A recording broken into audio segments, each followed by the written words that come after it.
Monsieur le Bacha de la commune de Moulay Idriss Zalbon, Monsieur le Président de la commune de Moulay Idriss Zalbon, Mesdames, Messieurs les Présidentes et Présidents, Mesdames, Messieurs les représentants des institutions régionales, préfectorales et locales,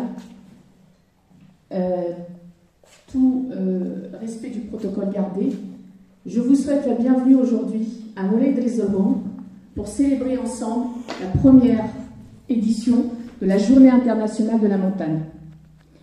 C'est un véritable honneur et un véritable plaisir aujourd'hui d'être parmi vous pour animer, ou plutôt co-animer, grâce à un ensemble de partenaires que je vais citer, cette journée internationale qui a le mérite de fédérer et de regrouper un nombre conséquent de participants qui se sont mobilisés pour valoriser le patrimoine naturel, culturel, spirituel, cultuel et historique de Moulay Idriss Zalbon. Alors, la Journée internationale de la montagne, c'est une opération qui existe depuis 2003 sous l'égide de l'ONU et qui consiste en fait à valoriser chaque année le patrimoine des montagnes. Au Maroc, cette célébration, cette action est surtout dynamique sur Marrakech et plus exactement sur Asni et Imlil. D'ailleurs, je leur fais un petit clin d'œil parce qu'ils vont parler de nous demain sur le site d'Asni. Donc ils en sont à leur 8e édition. Quand j'ai mis les pieds sur Meknès, qui est ma terre d'origine, mon premier vœu pieux était de travailler, de construire des projets à vocation visant le tourisme, puisque c'est notre domaine, mais également visant les populations. Le réseau africain pour le développement durable, dont j'ai l'honneur d'être la présidente, mais je ne succède qu'à M. Abdelanouib, qui est plus qu'un ami, c'est un frère, et qui a mis en place cette association avant que je n'arrive ici au Maroc, a pour vocation de travailler sur les populations et les territoires retirés, des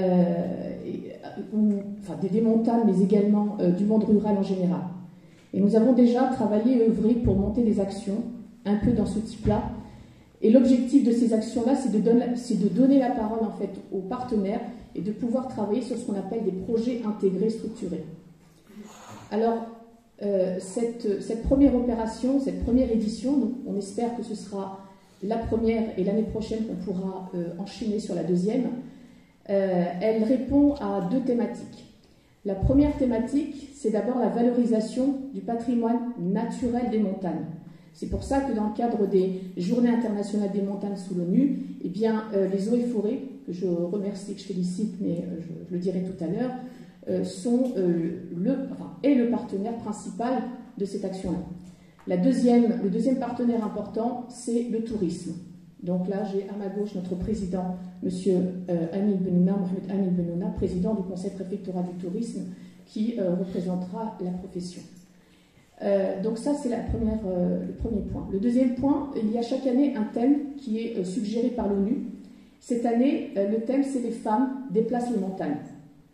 Alors, les femmes déplacent les montagnes, donc du coup, au niveau du panel, l'université Moulay Ismaïl, qui est présente et qui gère et qui a organisé le panel, va donc aborder cette thématique. Donc, je ne vais pas en parler. Au travers de tout cela, nous avons essayé de structurer 2 jours, donc le samedi et dimanche. Ça tombe bien cette année, le 11 décembre est un dimanche, parfois il tombe en semaine, autour de Moulay Idriss Zalbon pour pouvoir valoriser ce patrimoine. Alors, il pleut, alors on est heureux, c'est bien, il pleut, c'est magnifique. Pour la randonnée de demain, on va voir, parce qu'on va aviser par rapport aux participants. La randonnée, elle est ouverte, donc ceux qui veulent faire la randonnée demain la feront. Ceux qui sont un peu plus frileux parce qu'il y aura de la boue, nous avons maintenu, et ça je tiens à le dire, nous avons maintenu les activités sur la place de Moulay Idriss Zalbon. Donc il y a les coopératives, et je remercie l'ensemble des coopératives qui ont répondu présent sous les directives et l'organisation de l'artisanat, de la Chambre de l'artisanat, Monsieur le Président et surtout Madame Khadija qui est vraiment sur le terrain. Les coopératives s'installent, se sont installées hier, ils vont continuer à s'installer aujourd'hui et demain. Donc il faut leur faire honneur, il faut vraiment essayer d'attirer un maximum de personnes pour pouvoir les visiter.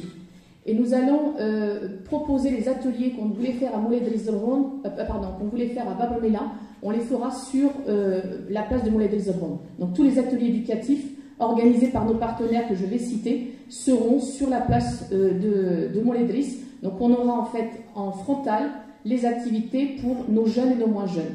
Donc s'il vous plaît, demain il faut venir, et là même s'il pleut, vous avez les dallos qui vous permettront d'être abrités. Alors moi je vais m'arrêter là parce que je suis une grande bavarde et ce n'est pas l'objectif. Moi je voudrais remercier, pour ne pas oublier, c'est la seule chose que j'ai écrite, je vais remercier l'ensemble des partenaires et vous allez m'excuser si j'en oublie.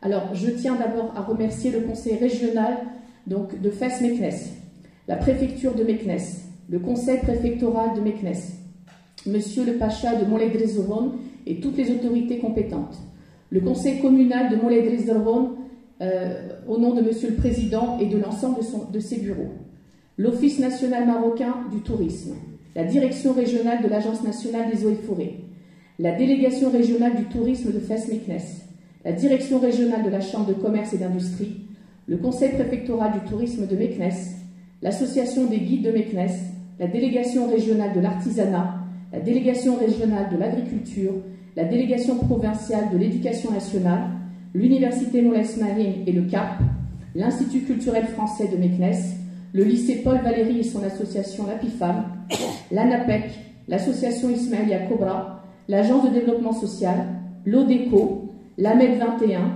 Ola Magazine, mais également les organisateurs, les conférenciers, les coopératives exposantes et méritantes, les associations qui vont accompagner et encadrer les enfants, les artistes, les particuliers qui ont proposé leurs services bénévolement, les gardes forestiers, les encadrants, les agents d'autorité, la presse locale, la presse régionale et nationale, et encore une fois mes excuses aux personnes que je n'aurais pas citées, et je n'ai cité personne nominativement, c'est fait exprès. L'ensemble des partenaires, c'est partie prenante active.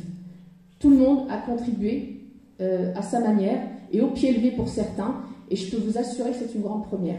Ça veut dire que la mobilisation est là, et on espère véritablement que cette année sera une première pour pouvoir la dupliquer l'année prochaine. Merci et très bon week-end.